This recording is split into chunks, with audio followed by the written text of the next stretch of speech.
Hey, what's up, guys? Welcome back to my video. And how was the intros yesterday's? So in today's video, we are going to see the Immortal Chess Game, and in this video, White sacrifices all his pieces in the King's Gambit. So today we are going to look one of the most fascinating games in chess history. So this was the original Immortal game played between Adolf Anderssen and Lionel Kiesriti. Here, yeah, I'm not getting to spell, but his name is Kaisertisky. So let's get straight into it. And in the comment section, tell me how was that intro. So Anderson was playing as white and Lionel was playing with the black pieces. Anderson started with e4 and Lionel played e5. Yes, and then Anderson went for f4, the King's Gambit. This was a game played in 1851, and in those days it was quite common to accept such gambits. Therefore, black obliged and he took the pawn on f4. Now, the most popular move from white is position. White in this position is knight f3, guarding from, because next queen h4 check, it is guarding that square. So but Anderson went for bishop to c4. So bishop c4 was also a possibility, so he played that. Black came down with queen h4 check. He cannot block with g3 because this pawn is pinned to the rook. See, then queen into, so he can't play that. So what else can he play?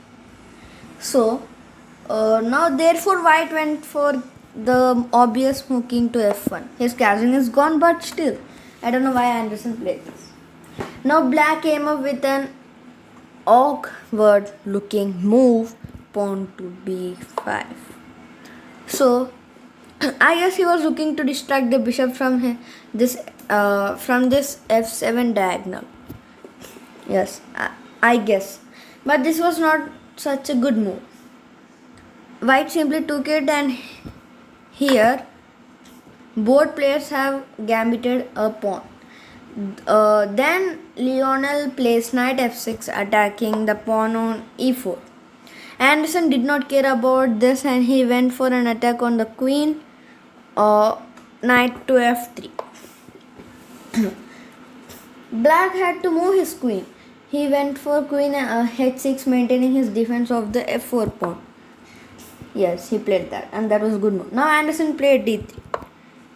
He could actually gone for d4. That would and give him two powerful central pawns. That would have given him two powerful central pawns, and even if black tried something like knight into e4, knight takes the pawn, means knight into e4, white could have simply pinned it with the queen. See, I'll just go back, d4, knight into, and then queen e2. We can simply pin, and then he could go after the knight. Yes, in future he can play bishop d3, then knight c3. So not d3. He went for not d4. But that did not happen also. So this was a game, yeah. But Anderson really played well. So now d3. White played d3, and black responded with a sneaky knight to h5. His idea was knight g3 check to fork the king and rook, because pawn cannot capture of this pin. Because of that pin. Here rook to g1 was a good option, but white went for knight to h4, preventing knight to g3. Because now white can simply capture with the pawn. Therefore black went for another double attack, but this time with his queen. Queen g5. Double attacking the knight and the bishop. But here knight f5 is there. Knight f4 was the obvious choice, and Anderson played it also. So here g6 could have been a good move to put some pressure on his knight. Instead, black decided to attack with the bishop c6. Anderson was quite an aggressive player, and the next move was a proof of that. He played g4, opening up his king side and throwing an attack on this knight. He was throwing an attack on this knight. So most players would avoid taking such a risk, but that's how Anderson played. Anyway, black saved his knight by moving to knight to f6. Now comes another bold move from Anderson. He played rook to g1. It is interesting because he's protecting. It is interesting because he's protecting this pawn, but giving away his bishop. So it is maybe he was looking to trap his queen. Anyways, black accepts the sacrifice and takes the bishop. Then white played h4, attacking the queen. Yes, he attacked. The queen g6 is the only safe square for the queen. And now Anderson goes for h5. Now again, only queen g5 again is the only safe square.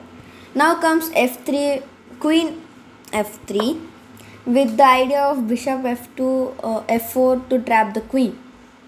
Black had to free up some space for his queen, so he went for knight g8, opening up these squares, these three squares. So the knight was the only developed piece, and now that's also gone back to its original position. In terms of development, this is looking full for black, even though he's a piece up. Now white takes this pawn as expected, and the queen f6 saves the queen and also attacks on b2. So now white plays knight c3, preventing b2. Now black tried bishop c5, attacking the rook, trying to develop with tempo. Tempo, you people, I think I said in a video. Yes, I said. But Anderson ignores it and plays knight to d5. Interesting, right? So that's why I told this is a very nice game. So I am showing to you. And this was a great sacrifice games in the chess history. One of the best game. So attacking the queen, and knight d5 is attacking the queen, and also an ion knight to go to knight to c7, attacking the king and rook, double attack. Black decided to take on b2. Now both of Anderson's rooks are hanged, but he does not care one bit and plays bishop to d6, getting closer to the king. Yes, actually rook e1 was better move, but Anderson makes it exciting by playing bishop to d6. This is one of the most crucial moves as far as black is concerned, and I believe he made a big mistake here. He captured this rook with his bishop. Yeah, he captured. He desperately needed this bishop to protect these dark squares. See, these all dark squares. So I kept a dot. Yeah, he absolutely bishop to protect these dark squares around the king, but the best move was actually queen a1 check.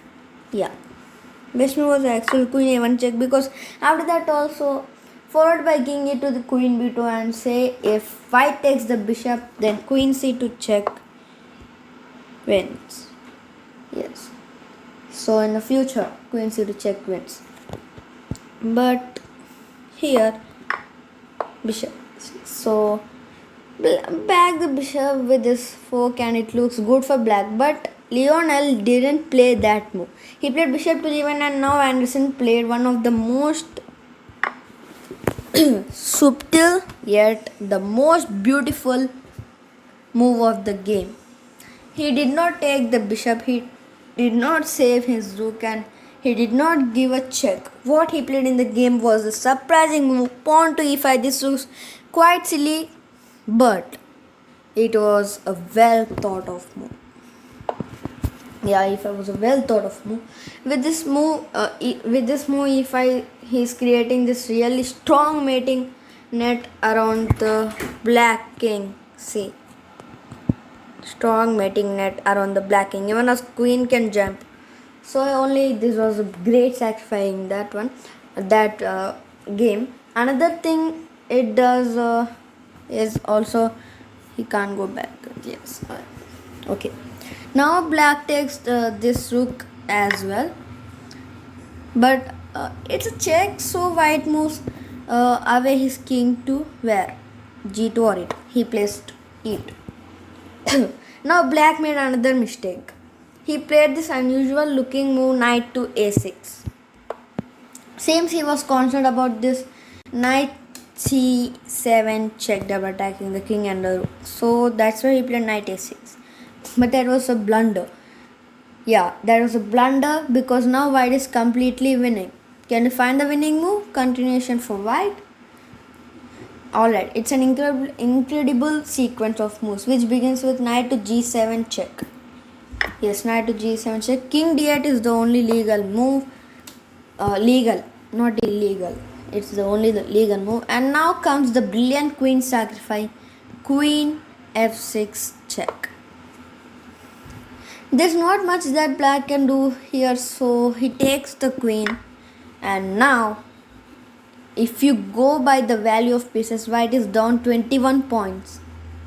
He sacrificed almost everything apart from these 3 mana pieces. These are very strong to attack the black's king. So, but this was all he needed. He struck the final nail in the coffin with bishop to e7, and that's a beautiful checkmate. So, well, and thanks for watching, guys. And also, what an amazing game it was. And well, hit the thumbs up button if you liked it, subscribe if you loved it, and you want to get some interesting videos like this, then go and subscribe first. So bye bye guys, thank you, see you later, bye bye. And also comment in the comment section how is the intro and the outro. Bye bye, see you later.